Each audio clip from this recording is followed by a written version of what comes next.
अस्सलाम वालेकुम बच्चों, मेरा नाम खुर्रम शहजाद सियाल और मैथमेटिक्स डिपार्टमेंट में मैथ का टीचर काम कर रहा हूँ सिटी कॉलेज के अंदर। और जिनाह कैंपस में मेरी अपॉइंटमेंट है, जिनाह कैंपस का मेंबर हूँ। जिनाह कैंपस के तो सारे बच्चे मुझे जानते हैं और बाकी sir Syed campus, Fatima campus के बच्चे जो हैं ना, उनके लिए तारुफ़ दे रहा हूँ कि मेरा नाम खुर्रम शहजाद सियाल है। बच्चों, मैथमेटिक्स आप लोगों को इन जो क्रूशियस डेज़ हैं इनमें मैंने पढ़ानी है आपको। तो इसमें अमूमन जो आपकी क्लास में आम हालात में छुट्टियों से पहले जो कोर्स आपका चल रहा था वो चैप्टर नंबर 6 था, जो टीचर्स ने शुरू करवाया हुआ था। किसी क्लास में चैप्टर नंबर 6 कंप्लीट भी था, किसी में हाफ पे हैं, किसी में स्टार्टिंग पे हैं। तो चैप्टर नंबर 6 का ही बहरहाल ड्यूरेशन था, तो वो हर टीचर ने आपको अपने अपने हिसाब से शुरू करवाया हुआ था। तो फ़ैसला क्या हुआ कि चैप्टर नंबर 6 को कंटिन्यू करें, लेकिन मेरी तरफ से ये सजेशन थी कि चैप्टर नंबर 6 को हम कंटिन्यू नहीं करते, हम वो चैप्टर कर लेते हैं जो इस टेन्योर में हम पढ़ सकते हैं। तो मैंने जनरल फ़ैसला किया कि चैप्टर नंबर 1 जो है वो पढ़ा देना चाहिए और चैप्टर नंबर 2 जो है वो हॉलीडेज़ में हमें पढ़ा देना चाहिए। वो कंपैरेटिवली आसान भी हैं और उनमें समझने वाली इतनी कोई बात भी नहीं है। 9th 10th के अंदर भी वो आप लोगों ने पढ़े हुए हैं, तो मेरा ख़्याल है कि उसमें इतना बड़ा कोई इशू जो है वो नहीं होगा आपको। तो मैथमेटिक्स चैप्टर नंबर 1 हमारा कॉम्प्लेक्स नंबर्स का है और chapter number 2 sets, functions and groups के हवाले से है। तो इन डेज़ के अंदर बच्चों आप लोगों ने मोहतात रहना है और डेली का काम डेली आपने करना है। और ये बात आप लोगों को पता है, डिसाइडेड है ये बात कि ये जो सिलेबस अब इन छुट्टियों में पढ़ाया जाएगा उस सिलेबस को दोबारा क्लासेस के अंदर बच्चों डिस्कस नहीं करेंगे, क्योंकि हमारे पास इतना टाइम भी नहीं होगा। तो आप लोगों ने बच्चों मोहतात होकर लेक्चर अपने लेने हैं, बहुत अच्छे तरीके से आपने लेक्चर्स की तरफ तवज्जो देनी है और रेगुलरली आपने लेक्चर जो है वो अटेंड करने हैं। आपने किसी किस्म की जो गफलत है वो नहीं बरतनी। तो मेरा ख़्याल है कि आप समझदार लोग हैं सारे, अब आपको हालात की नज़ाकत का पता है। तो कोशिश कीजिएगा बच्चों कि एक एक क्वेश्चन को साथ साथ अटेम्प्ट करते रहें, एक एक क्वेश्चन को देखते रहें, एक एक क्वेश्चन को गौर से समझते रहें। जितना भी हमारा स्मार्ट सिलेबस का कोर्स है, इन लेक्चर्स में हम स्मार्ट सिलेबस जो है उसको डिस्कस करेंगे। तो आप लोगों ने स्मार्ट सिलेबस को ज़रा फोकस करना है। बाकी ज़ाहिर बात है कुछ बच्चे हमारे माशाल्लाह बहुत जीनियस होते हैं, पढ़ने वाले बच्चे होते हैं, तो वो अगर एक्स्ट्रा काम कर सकते हैं तो उनके लिए शाबाश है, मतलब वो मैक्सिमम अपना एफ़र्ट पुट करें। तो डियर स्टूडेंट्स, टाइम हम मज़ीद वेस्ट नहीं करते और शुरू करते हैं अपने लेक्चर को। तो चैप्टर नंबर 1 से मैं स्टार्ट लेने लगा हूँ, एक्सरसाइज 1.1। बाकी अभी थ्योरी के हवाले से ज़्यादा डिटेल में नहीं जाएंगे, क्योंकि हमारे स्मार्ट सिलेबस के अकॉर्डिंग थ्योरी अभी फ़िलहाल इतनी ज़्यादा फोकस्ड में नहीं है। तो जब आपकी क्लासेस शुरू होंगी तो जहाँ कहीं आपको प्रॉब्लम होगी, जहाँ कहीं मसाइल पैदा होंगे, वो आप अपने रिस्पेक्टिव टीचर जो हैं, जो भी आपके रिस्पेक्टिव टीचर आपको पढ़ा रहे हैं, उनसे आप शेयर कर लेंगे। तो इंशाल्लाह वो आपको बहुत अच्छे तरीके से गाइड करेंगे। तो बच्चों, हमारा लेक्चर है जी हमारे पास FSC पार्ट 1। ऑनलाइन लेक्चर्स शुरू हो चुके हैं और ऑनलाइन लेक्चर 1 है। इसके बाद हमारा चैप्टर 1 है और एक्सरसाइज 1.1 है। स्मार्ट सिलेबस के अकॉर्डिंग जैसे मैंने पहले कहा कि हम काम करेंगे। तो डियर स्टूडेंट्स, चलते हैं अपने लेक्चर की जानिब, देखते हैं स्मार्ट सिलेबस में हमारा पहला जो पोर्शन था वो क्या था। तो बच्चों, पहले हमारे पास एग्ज़ाम्पल नंबर 6 है, पेज नंबर 10 के ऊपर। इस एग्ज़ाम्पल के 5 पार्ट्स हैं और अमूमन इनमें से कोई एक पार्ट जो है वो शॉर्ट के लिए आ जाता है। ये इन्हीं पार्ट्स में से MCQs भी बन जाते हैं। तो देखते हैं बच्चों हमारे पास इस पार्ट में क्या लिखा हुआ है। पहले पार्ट में तो पहले पार्ट में लिखा हुआ है जी, prove that A/B is equal to C/D if and only if. बच्चों, यहाँ पर ये जो मैं सिंबल एक मैं हाईलाइट कर रहा हूँ, इस सिंबल का मतलब है हमारे पास इफ़ एंड ओनली इफ़। अब if and only if AD is equal to क्या लिखा हुआ है, BC। यानी अब आप लोगों ने इस बात को समझना है कि अगर हमारे पास पहला हिस्सा हो तो इसकी मदद से इसको हम सपोज करेंगे और दूसरा हिस्सा क्या करेंगे, प्रूफ करेंगे। इसके बाद अगर हमारे पास दूसरा हिस्सा हो तो इसको सपोज करके हम पहला हिस्सा क्या करेंगे बच्चों, प्रूफ करेंगे। तो ये बात आप लोगों ने ज़रा अंडरस्टैंड करनी है। यहाँ पे इफ़ एंड ओनली इफ़ का ये मतलब है, यानी इस क्वेश्चन को आपको 2 बार करना है। तो डियर स्टूडेंट्स, अब मैं पहले जो पहला वाला हिस्सा है ये मैं सपोज कर लेता हूँ। सोल्यूशन के बाद देखिए मैंने यहाँ पे लिखा if A over B is equal to C over D, ये हिस्सा मैंने सपोज कर लिया। अब इसको मुझे कन्वर्ट करना है A D is equal to B C में। तो बच्चों मैं यहाँ पे क्या कर रहा हूँ, मैं यहाँ पर लिख रहा हूँ multiplied both side by B D. अब बी डी क्या है एक्चुअली मुझे कैसे पता चला, बी डी से ही मल्टीप्लाई करना है। तो बच्चों दोनों साइड्स का जो डिनोमिनेटर है उसको मल्टीप्लाई कर दें। दोनों साइड्स के डिनोमिनेटर बी और डी को जब आप मल्टीप्लाई करेंगे तो बी डी आएगा। तो बी डी आपने बोथ साइड से क्या करना है, मल्टीप्लाई करना है। तो बच्चों अब यहाँ पे आगे देखिए हमारे पास लिखा हुआ है A over B into B D, मैंने बी डी से दोनों तरफ क्या कर दिया, मल्टीप्लाई कर दिया। अब यहाँ से आगे आप लोगों ने एक टेक्निक इस्तेमाल करनी है। वैसे तो आप लोगों को बच्चों पता है कि मतलब मैथमेटिक्स के अंदर हम क्या करते हैं, यहाँ पे डायरेक्टली बी को बी से कैंसिल कर देते हैं और डी को डी से कैंसिल करके जान छुड़वाते हैं। लेकिन यहाँ पर आप लोगों ने ऐसा नहीं करना। ये हमारे पास जो एग्जांपल्स हैं ये एक्चुअली इनिशियल लेवल पे प्रूव हैं इनके। तो ये छोटे छोटे जो प्रूफ जो हैं ये आप लोगों ने करने हैं, लेकिन उनको रीजंस के साथ आप लोगों ने प्रूफ करना है। ऐसे ही इनको प्रूव नहीं कर देना, इसको डायरेक्ट काट नहीं देना। तो देखिए अब मैं यहाँ पे क्या करने लगा हूँ बच्चों, मैंने यहाँ पे a ओवर b को लिखा है a इंटू 1 ओवर b। तो मेरा ख्याल है कि a ओवर b को a इंटू 1 ओवर b लिखा जा सकता है। इसी तरीके से c बाय d को बच्चों मैंने यहाँ पर लिखा है c इंटू 1 ओवर d।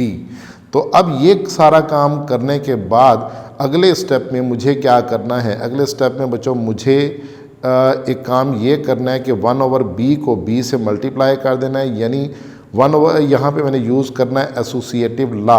अब एसोसिएटिव लॉ आप लोगों ने पढ़ा हुआ है छोटी क्लासेस में या यहीं पे डेफिनेशंस में भी हमारे पास एसोसिएटिव लॉ लिखा हुआ है। तो अगर टाइम मिला तो इसको ज़रा देख लीजिएगा। ए इंटू बी सी जो है ये बराबर होता है हमारे पास ए बी इंटू सी, यानी हमारे पास एसोसिएटिव लॉ क्या होता है कि फर्स्ट को हम इन करते हैं और थर्ड को क्या कर देते हैं, आउट कर देते हैं। तो डियर स्टूडेंट्स यहाँ पर भी यही कुछ हुआ है कि 1 ओवर बी जो है वो अंदर इन हो गया है और डी जो है वो बाहर आउट हो गया है। तो यहाँ पे मैंने यूज़ किया है एसोसिएटिव लॉ। इसी तरीके से राइट साइड में 1 ओवर डी अंदर चला गया है और ये डी जो है वो अंदर लिखकर मैंने बी को बाहर निकाल दिया है। तो यहाँ पे यही एक टेक्निकल पॉइंट है। इस पॉइंट को बच्चों आप लोगों ने याद रखना है। इसके बाद आपने यहाँ से आगे क्या करना है, b को 1 ओवर b से कैंसिल करना है और ये 1 बचाना है। d को d से बच्चों कैंसिल करना है और फिर 1 बचाना है। और यहाँ पे d और 1 ओवर d, b और 1 over b, these are multiplicative inverses. Multiplicative inverse हैं बच्चों ये, इनको आप लोगों ने ज़रा याद रखना है। मल्टीप्लिकेटिव इनवर्स के रूल के मुताबिक मैंने यहाँ पे इनकी कटिंग की है। अच्छा, उसके बाद a जब 1 से मल्टीप्लाई होगा और c जब 1 से मल्टीप्लाई होगा तो हमारे पास A D is equal to B C हो जाएगा। और यहाँ पे 1 जो है ये मल्टीप्लिकेटिव आइडेंटिटी है बच्चों। यहाँ पे 1 क्या है, मल्टीप्लिकेटिव आइडेंटिटी। इस पॉइंट को आपने याद रखना है। तो मल्टीप्लिकेटिव आइडेंटिटी से जो भी चीज़ आप मल्टीप्लाई करेंगे उसका आंसर वही रहेगा, वो चेंज नहीं होगा। जी बच्चों, मेरा ख्याल है कि ये बात आप लोगों को क्लियर हो गई होगी। इसके बाद चलते हैं हम दूसरे हिस्से की जानिब। यानी अब देखिए मैंने पहला हिस्सा जो है वो सपोज किया a over b is equal to C over D, और मैंने ये बात साबित की कि ए डी जो है वो बी सी के बराबर है। अब मैं दूसरा हिस्सा लेता हूँ जिसमें मैंने क्या करना है, A D is equal to B C रखना है और मैंने प्रूव ये करना है कि मेरे पास उससे क्या बनाई जा सकती है, पहला वाला हिस्सा यानी a over b is equal to C over D बनाया जा सकता है। तो मैंने बच्चों यहाँ पर A D is equal to B C रखा। अब जैसे पिछले हिस्से में हमने क्या किया था, बी डी से मल्टीप्लाई किया था, अब इस हिस्से में हम बी डी से डिवाइड करेंगे। तो बच्चों यहाँ पे देखिए मैंने लिखा है multiply both side by 1 over B into 1 over D. तो डिवीजन ही हो गई ना एक किस्म की, मतलब मैं इसको मल्टीप्लाई कर रहा हूँ 1 ओवर बी डी से, तो इसका मतलब डिवीजन ही हो गई, बोथ साइड डिवाइड कर रहे हैं बाय बी डी से। तो देखिए जी, मैंने यहाँ पे लिखा है A D into 1/b into 1/d, B C into 1/b into 1/d। तो मेरा ख्याल है इसमें समझाने वाली ऐसी कोई बात नहीं है जिसमें कोई प्रॉब्लम हो सके। अब हम यहाँ पे क्या करते हैं, देखो a इंटू 1/b को अलहदा कर दिया, d को मिला दिया 1/d के साथ। इसी तरीके से b को मिला दिया 1/b के साथ, तो 1/d को हमने अलहदा रहने दिया। अब बच्चों यहाँ पे d से d कैंसिल होगा और b से b क्या होगा, कैंसिल होगा। तो अल्टीमेटली ये बन जाएगा a into 1 into 1/d, c into 1 into 1/d। बच्चों यहाँ पे एक छोटी सी मिस्टेक हो गई है, इस मिस्टेक को आपको देखना है कि मैं यहाँ पे इसको हाईलाइट कर रहा हूँ कि यहाँ पे d नहीं b आना चाहिए था, तो गलती से कंपोजिंग में मिस्टेक हो गई, b है। तो यहाँ पे 1/b लिखा गया, मैंने लिख भी दिया इसको, 1/b आपके सामने है। तो अब जब a ऊपर 1 से मल्टीप्लाई होगा तो बच्चों आपके पास क्या बनेगा, देखें यहाँ पे भी गलती है, इसको भी ठीक कर लेते हैं। इसके बाद बच्चों ये हो जाएगा a/b is equal to c/d। तो मेरे बच्चों आप लोगों को ये बात क्लियर हो गई होगी, तो इसमें कोई ऐसा मुश्किल बात नहीं है। नेक्स्ट चलते हैं जी बच्चों हम अगली स्लाइड के जानिब, अगले क्वेश्चन को देखते हैं। एग्जाम्पल नंबर 6 का सेकंड पार्ट है। बस ये पहला पार्ट ही ज़रा टेक्निकल था, बाकी के जो पार्ट्स हैं ना वो बड़े आसान से पार्ट हैं। देखिए यहाँ पर लिखा हुआ है prove that 1/a into 1/b is equal to 1/ab। अब यहाँ पे अगर हम सिंपल देखें तो हमें पता है कि भाई 1/a को 1/b से मल्टीप्लाई करें तो आंसर 1/ab आ जाता है, यानी नीचे वाले दोनों आपस में क्या हो जाते हैं, मल्टीप्लाई हो जाते हैं। लेकिन अब हमने करना है इसको प्रूव। तो बच्चों कभी कभी ना हमें कुछ ऐसे क्वेश्चंस भी मिलते हैं, कुछ ऐसे आइडियाज़ भी मिलते हैं जिनको प्रूफ करने के लिए हमें एक टेक्निक इस्तेमाल करनी पड़ती है। और वो टेक्निक क्या होती है बच्चों, वो टेक्निक ये होती है कि कोई एक एक्टिविटी हम दोनों तरफ परफॉर्म कर लेते हैं और देखते हैं कि फिर दोनों तरफ उस एक्टिविटी का रिस्पांस करने से जो आंसर आ रहा है वो सेम है या चेंज है। तो हम क्या करते हैं, देखें बोथ साइड को मल्टीप्लाई करते हैं ए बी से, multiply both side by A B. ये वो एक्टिविटी है जो मैं दोनों तरफ परफॉर्म करूँगा और देखूँगा कि लेफ़्ट हैंड साइड और राइट हैंड साइड का आंसर जो है वो सेम आता है या नहीं आता, रिज़ल्ट सेम आता है या नहीं आता। तो देखिए मैं यहाँ पे करने लगा हूँ 1/a 1/b into A B, 1/ab into A B. तो अब यहाँ से आगे लिखा जाएगा 1/a इंटू ए 1/b इंटू बी। मैंने यानी इन दोनों के आपस में क्या बना लिए, पेयर्स बना लिए। अब बच्चों a से a कैंसिल हुआ, b से b कैंसिल हुआ और ए बी से ए बी कैंसिल हुआ। तो अल्टीमेटली मेरे पास रिज़ल्ट आया 1 इंटू 1 इज़ इक्वल टू 1। तो अगले स्टेप में मैंने लिखा 1 इज़ इक्वल टू 1। तो इसका मतलब है मैंने एक एक्टिविटी ए बी को मल्टीप्लाई करने वाली दोनों तरफ परफॉर्म की और दोनों तरफ जो आंसर था वो सेम आ गया, 1 इज़ इक्वल टू 1। तो इसका मतलब है ये बात प्रूव हो गई, hence prove that 1/a into 1/b is equal to क्या होगा, 1/ab के बराबर होगा। जी सिंपल सा पार्ट था, इसमें कोई मुश्किल बात नहीं थी, जस्ट दोनों तरफ 1/ab से क्या करना है, मल्टीप्लाई करना है। इसके बाद बच्चों आपके पास एग्जाम्पल नंबर 6 का तीसरा पार्ट है, पेज नंबर 10 पर ये एग्जाम्पल है। इसमें यहाँ पर लिखा हुआ है prove that a/b into c/d equal to ac/bd।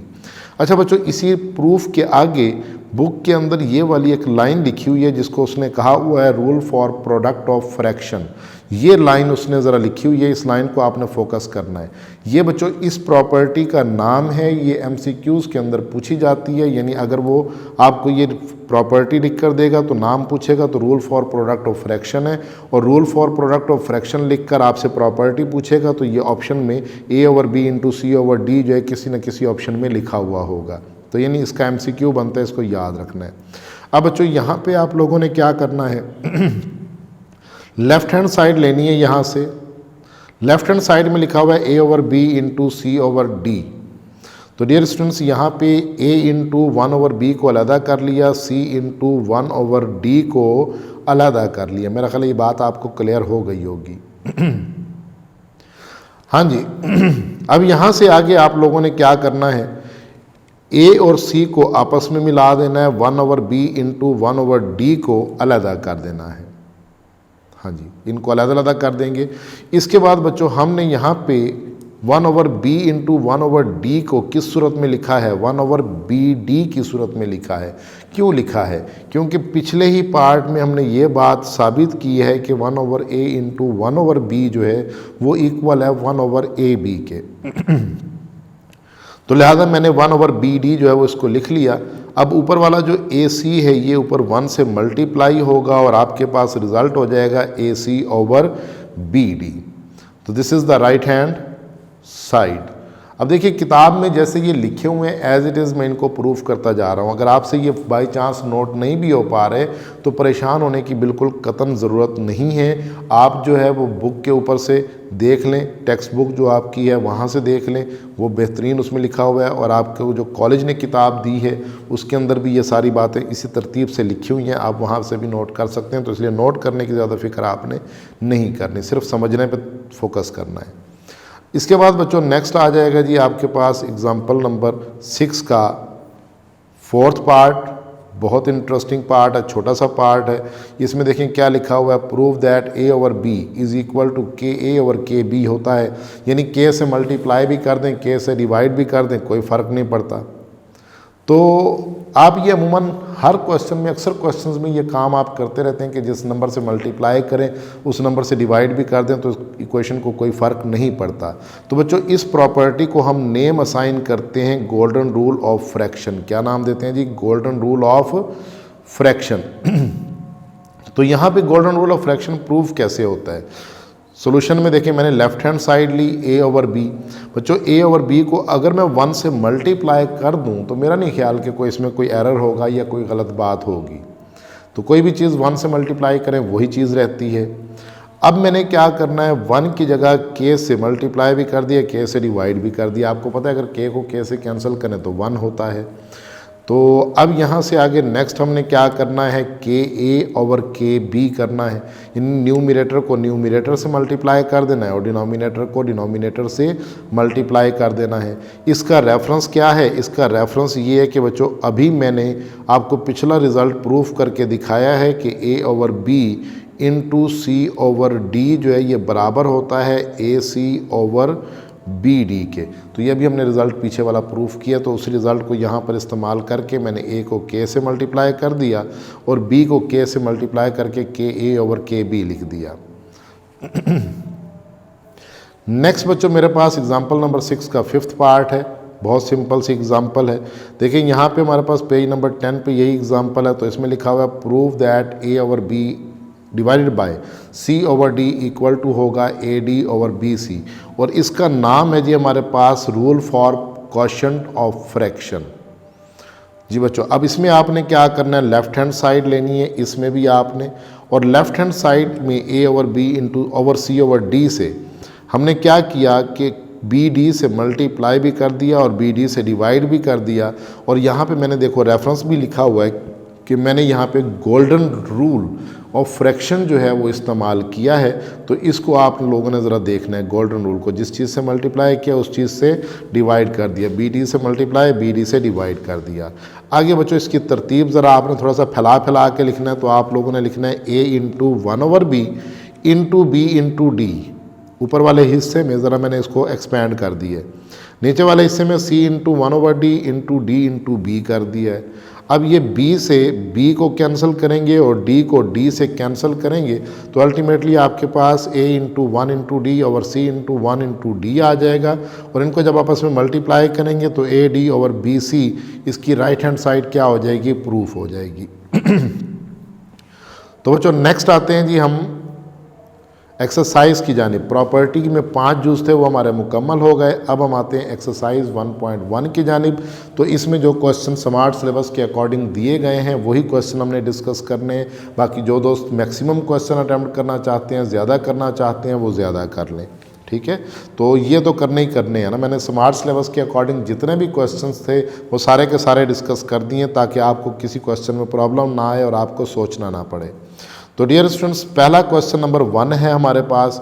Question number 1 में 3rd पार्ट मैंने लिखा हुआ है और 4th पार्ट मैंने लिखा हुआ है जो आपके स्मार्ट सिलेबस में बच्चों शामिल हैं। तो अब आप लोगों ने यहाँ पे करना क्या है, देखिए मैं इसमें से 3rd पार्ट कर रहा हूँ और आपने चेक करना है कि क्वेश्चन नंबर 1 में कि 3rd और 4th पार्ट जो हैं ये closed with respect to addition और मल्टीप्लिकेशन हैं या नहीं है।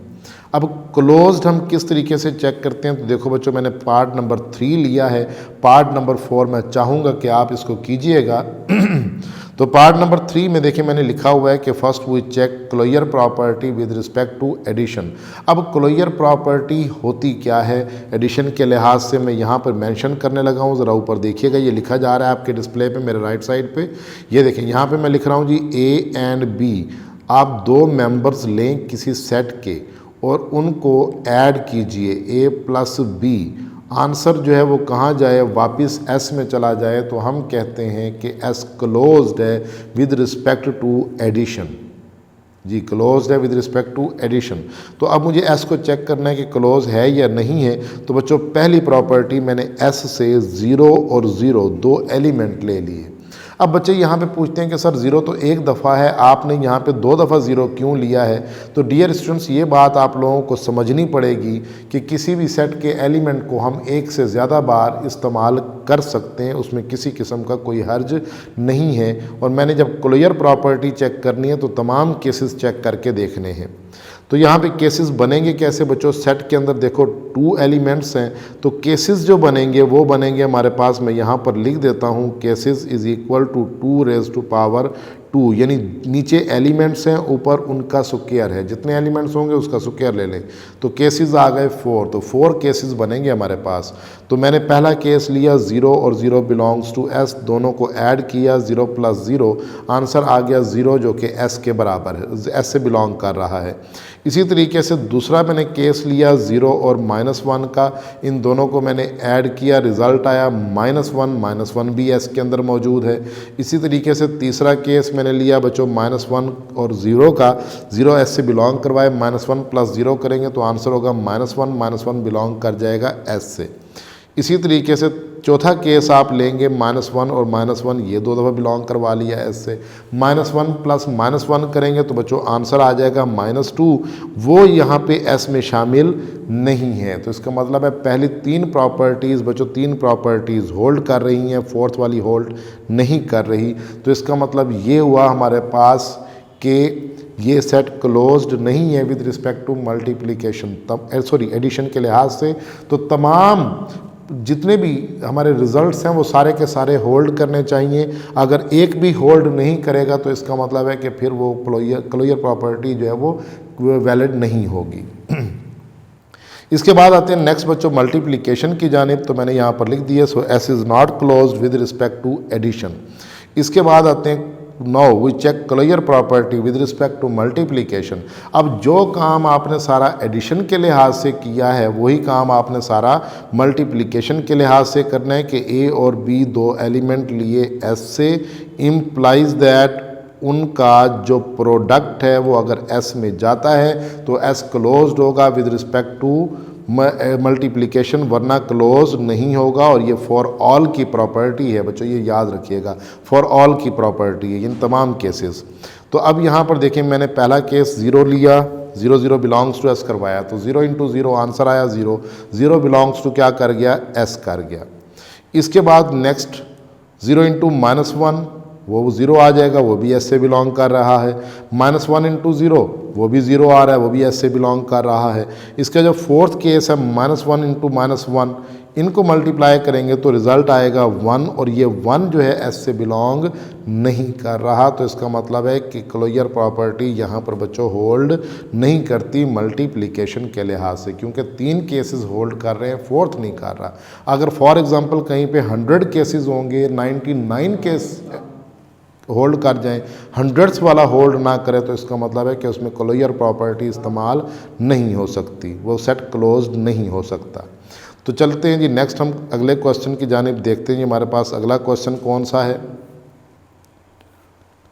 क्वेश्चन नंबर 2 है, यहाँ पे लिखते हैं name the properties used in the following equations. बच्चों ये बहुत सिंपल से रिजल्ट्स हैं, ये 4 + 9 = 9 + 4, this is the commutative property with respect to addition. तो इसका सिंपल आंसर बताना था और इसके अलावा कोई आंसर नहीं है इसका। नेक्स्ट आपने आना है इसके सेकेंड पार्ट पे, यहाँ पर देखिए 4.1 प्लस -4.1 = 0 आ रहा है। तो जब कोई से 2 एलिमेंट्स को ऐड करने पर आंसर 0 आ जाए तो वो 2 एलिमेंट एक दूसरे के एडिटिव इन्वर्सेस कहलाते हैं। तो यहाँ पे मैंने लिखा हुआ है additive inverse of each other. इसके बाद अगला पार्ट जो स्मार्ट सिलेबस में शामिल है वो 7th पार्ट है। ये भी a minus A equal to 0 आ रहा है, तो इसका मतलब है यहाँ पर भी दो चीज़ों का जो सम है वो 0 के बराबर आ रहा है, तो ये भी एडिटिव इनवर्स होंगे। इसी तरीके से 9th part a into B minus C equal to A B minus A C लिखा हुआ है। यहाँ पे बच्चों a जो है वो b और c के साथ मल्टीप्लाई हो रहा है, यानी माइनस को डिस्ट्रीब्यूट कर रहा है, इसलिए ये कहलाएगा डिस्ट्रीब्यूटिव लॉ। क्या कहलाएगा? Distributive law. तो इसके बाद हमारे पास 10th पार्ट है, इसमें भी डिस्ट्रीब्यूटिव लॉ ही अप्लाई हुआ है। पहले में डिस्ट्रीब्यूटिव लॉ लेफ़्ट साइड से अप्लाई हुआ था, दूसरे में डिस्ट्रीब्यूटिव लॉ राइट साइड से अप्लाई हुआ है। तो इसके बाद 11th पार्ट है जी 4 इंटू 5 मल्टीप्लाइड बाई 8 एंड सारा ये लिखा हुआ है, और ये आप बचपन से पढ़ते आ रहे हैं कि इसको हम कहते हैं associative law with respect to multiplication. इसके बाद बच्चों नेक्स्ट हमारे पास एक और पार्ट आया है a into B plus C minus D, this is equal to A D plus A C minus A D. तो ये रिज़ल्ट आप लोगों के सामने है, इसको भी कहते हैं डिस्ट्रीब्यूटिव लॉ। तो बच्चों डिस्ट्रीब्यूटिव लॉ सिर्फ दो चीज़ों पर डिस्ट्रीब्यूट नहीं करता, दो चीज़ों को, वो तीन चीज़ों को, चार चीज़ों को भी डिस्ट्रीब्यूटिव लॉ जो है वो इस्तेमाल कर सकता है, चार चीज़ों को भी डिस्ट्रीब्यूट कर सकता है। इसके बाद बच्चों क्वेश्चन नंबर 2 के बाद हमारे पास नेक्स्ट क्वेश्चन नंबर 4 आ जाएगा। क्वेश्चन नंबर 4 में लिखता है prove the following rule of addition. बहुत आसान है, क्वेश्चन नंबर 4 आपके स्मार्ट सिलेबस में शामिल है। इसमें लिखा हुआ है a over c plus b over d equal to a plus B divided by c, और सेकंड पार्ट में ये लिखा हुआ है। तो बच्चों मैं इसका सेकंड पार्ट सॉल्व करने लगा हूँ। सेकंड पार्ट मैं कर लूँगा तो फर्स्ट पार्ट जो वो आपसे बड़ी आसानी से हो जाएगा। तो ये बहुत सिंपल सा है, यहाँ पे आपने आम एलसीएम नहीं लेना, इस बात को ज़रा याद रखना है।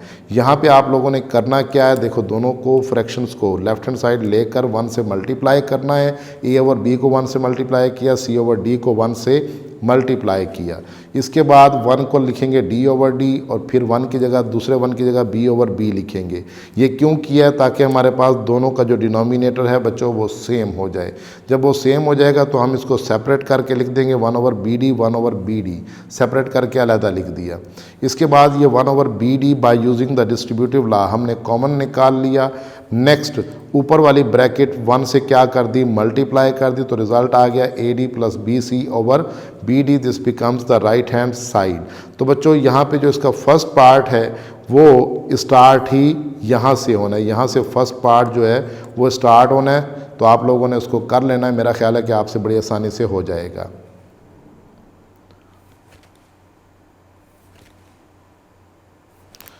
नेक्स्ट बच्चों हमारे पास क्वेश्चन नंबर 5, और ये मेरा ख्याल है लास्ट क्वेश्चन है इसके हवाले से। तो प्रूव दैट, ये भी वही काम लिखा हुआ है, देखें इसमें सिंपल सा रिजल्ट है, मतलब -7/12 को 1 से मल्टीप्लाई किया, -5/18 को 1 से मल्टीप्लाई किया, और पहले 1 की जगह 3/3 लिखा, दूसरे 1 की जगह 2/2 लिखा, ताकि हमारा जो एलसीएम है वो बच्चों क्या हो जाए, सेम हो जाए 36। फिर उसी तरीके से 1/36 को अलहदा करके लिखा, और फिर डिस्ट्रीब्यूटिव लॉ लगाकर 1/36 को बाहर निकाला, और ऊपर वाली जो ब्रैकेट है इसको 1 से मल्टीप्लाई कर दिया, तो ये बन गई हमारी राइट हैंड साइड। तो बच्चों ये था क्वेश्चन नंबर 5, और क्वेश्चन नंबर 5 के बाद हमारा इस एक्सरसाइज में और कोई क्वेश्चन स्मार्ट सिलेबस में शामिल नहीं है। तो यहीं पे हमारा लेक्चर जो है वो एंड होता है। उम्मीद है कि आप लोगों ने इस बात को बड़े अच्छे तरीके से अंडरस्टैंड भी कर लिया होगा, और आप इसकी प्रैक्टिस भी ज़रूर करेंगे। तो बच्चों अगले लेक्चर के आने से पहले पहले आपने इस लेक्चर को अच्छी तरह फाइनलाइज कर देना है, ताकि ये पेंडिंग ना रहे। इसकी कोई बातें अगर अगले लेक्चर में इस्तेमाल हों तो वो आप उनको इस्तेमाल कर सकें। तो बच्चों नेक्स्ट लेक्चर तक के लिए आप इजाज़त देंगे। अल्लाह हाफिज़।